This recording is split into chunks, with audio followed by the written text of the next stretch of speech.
ঢাকার দোহারে দক্ষিণ শিমুলিয়া যুব সমাজের উদ্যোগে ব্যাডমিন্টন টুর্নামেন্টের ফাইনাল খেলা অনুষ্ঠিত হয়েছে। শনিবার 18 জানুয়ারি রাতে উপজেলার দক্ষিণ শিমুলিয়া ঈদগাহ মাঠে এ খেলা অনুষ্ঠিত হয়। 12 14 12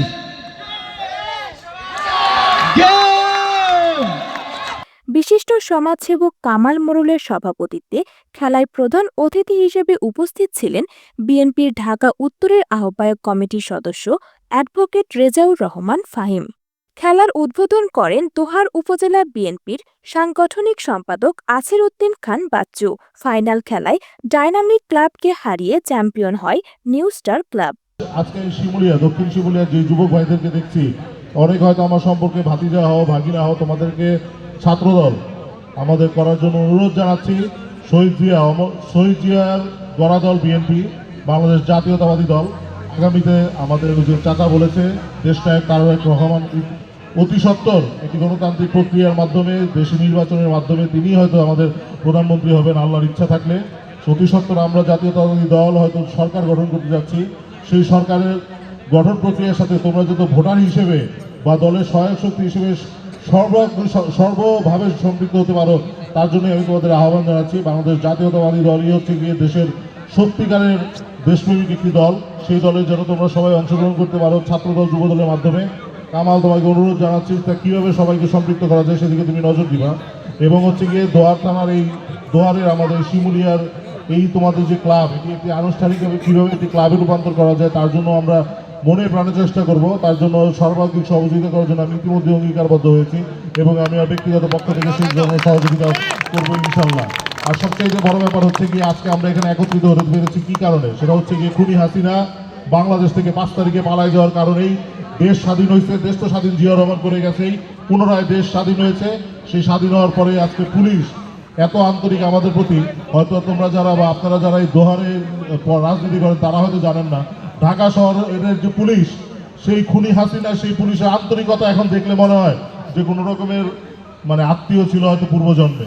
যাই হোক, আজকে পুলিশের বা দেশ আজকে স্বাধীন হয়েছে বলে আমরা আজকে সুন্দরভাবে এই আয়োজন করতে পেরেছি। এবং এই এলাকার কৃতি সন্তান দোহার উপজেলা আমাদের বিএনপির সাংগঠনিক সম্পাদক, আমি এবং যারা ছাত্রদল যুবদল সহ বিএনপির সাথে সম্পৃক্ত আছে সবাই একত্রিত হতে পেরেছি এই মিলন মেলার মাধ্যমে। যে কোনোভাবেই হোক, একটি খেলা হোক বা যাই হোক, দোয়ারের সব যুবক এবং বৃদ্ধ এবং হচ্ছে গিয়ে মানে সবার মধ্যে একটা মিলন মেলা, এরকম অনুষ্ঠান খুবই কম করা সম্ভব হয় যে একটা অনুষ্ঠানের ভিতরে সব বয়সের লোক উপস্থিত আছে।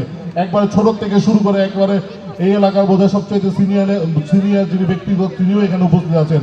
এই সম্পৃক্ততা করার গর্ব বা এই সম্পৃক্ত করার জন্য আয়োজক কমিটিকে আবার ধন্যবাদ জানাচ্ছি। আর বক্তব্য দীর্ঘায়িত করতে চাচ্ছি না। আগামীতে যেন দেশনায়ক তারেক রহমানের নেতৃত্বে বাংলাদেশ জাতীয়তাবাদী দল সরকার গঠন করে, ধানের শীষের প্রতীক নিয়ে যিনি এলাকার কাণ্ডারি হিসেবে আসবেন, কিছুক্ষণ আগে আমাকে ফোনে ধরিয়ে দিয়েছিলাম, হয়তো বাংলাদেশ জাতীয়তাবাদী দল বিএনপি পক্ষ থেকে তিনি যদি এলাকার কাণ্ডারি হিসেবে আসেন, বিপুল ভোটের মাধ্যমে তাকে জয়যুক্ত করে সংসদে পাঠানো যায় কীভাবে, তার জন্য সবাইকে কাজ করার অনুরোধ জানিয়ে বাংলাদেশ জাতীয়তাবাদী দল বিএনপির ভারপ্রাপ্ত চেয়ারম্যান দেশনায়ক তারেক রহমানের সুস্বাস্থ্য কামনা করে, দেশনেত্রী বেগম খালেদা জিয়ার সুস্বাস্থ্য কামনা করে এবং আমাদের বাংলাদেশ জাতীয়তাবাদী দলের প্রতিষ্ঠাতা শহীদ প্রেসিডেন্ট জিয়াউর রহমান, আরেকটি কথা বলতে ভুলে গেছি, আগামীকালকে হচ্ছে 19শে জানুয়ারি আমাদের বহুদলীয় গণতন্ত্রের প্রবর্তক শহীদ রাষ্ট্রপতি জিয়াউর রহমানের 89তম জন্মদিন। সেই জন্মদিন উপলক্ষে ব্যাপক রকমের আনুষ্ঠানিক কার্যক্রম বিভিন্ন এলাকাতে নেওয়া হয়েছে। আমি জানি না দোহার থানা বা অন্যান্য এই এলাকায় কী ধরনের কর্মসূচি গ্রহণ করা হয়েছে। আগামীকালকে সেই মহান নেতার জন্মবার্ষিকী, সেই জন্মবার্ষিকীতে আমাদের মহান নেতার মাজারে কালকে প্রোগ্রাম আছে, আরও বিভিন্ন রকমের আনুষ্ঠানিক কার্যক্রম আছে। আমরা চাই, আমি জাতীয়তাবাদী দল বিএনপির পক্ষ থেকে সবার কাছে তার দোয়া চাই, তার রুহের মাগফিরাত কামনা করি, আল্লাহ যেন তাকে জান্নাতবাসী করে এবং বাংলাদেশকে তিনি যে সুন্দর দেশ হিসেবে উপহার দিয়ে গেছিলেন সেই দেশ যেন আবার পুনরায় বাংলাদেশ জাতীয়তাবাদী আমরা যারা অগ্রণী ভূমিকা পালন করে দল করে যাচ্ছি তারা যেন আবার সেই সুপ্রতিষ্ঠিত করার ভূমিকা পালন করতে পারি, দেশনায়ক তারেক রহমানের হাতকে শক্তিশালী করতে পারি। এবং আগামী 24 তারিখে এই মাসেই আমাদের আরাফাত রহমান কোকো, জনাব শহীদ প্রেসিডেন্ট জিয়া রহমানের কনিষ্ঠ পুত্র আরাফাত রহমান কোকোর মৃত্যুবার্ষিকী। সেই কোকো এই অল্প বয়সে, মাত্র 45 বছর বয়সে এই সরকার, সেই 111 সরকারের অত্যাচারে অকালে মৃত্যুর কোলে ঢলে পড়েছিলেন। সেই নেতারও মৃত্যুবার্ষিকী হচ্ছে আগামী 24শে জানুয়ারি।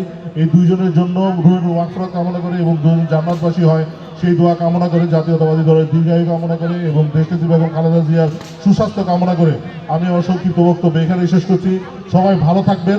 আর আগেই বলেছি কি কারণে 17 বছর আপনাদের সাথে হয়তো যোগাযোগ হয় নাই, ইনশাআল্লাহ ভবিষ্যতে প্রত্যেকটি অনুষ্ঠানে থাকার চেষ্টা করব।